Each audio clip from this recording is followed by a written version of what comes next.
Hello everyone, কেমন আছো? আশা করছি ভালো আছো। আর আমি অনেক ভালো আছি তোমাদের আশীর্বাদে।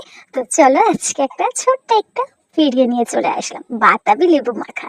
কে কে ভালোবাসো খেতে একটু প্লিজ কমেন্টে জানিও। আর তোমাদেরকে আসতে বলবো কি, তার আগে তো আমি নিজেই কমপ্লিট করে ফেলেছি খেয়ে, তাই না?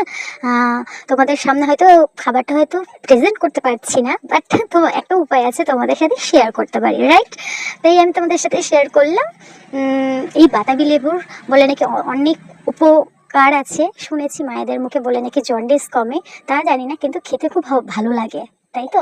আর এই মাখা বিষয়টা কার কার ভালো লাগে, সে যে কোনো মাখা হোক, আমরা মাখা, কোল মাখা, আম মাখা, জেট অব্দি সব ভালোবাসি। তো তাই তোমাদের সাথে শেয়ার করলাম ভিডিওটা। ভালো লাগলে একটু প্লিজ লাইক করো, কমেন্ট করো, এতে আমি অনেক খুশি। তো মাখিয়ে দেখলাম পুরো পারফেক্ট আছে, টেস্ট করলাম। তো টাটা।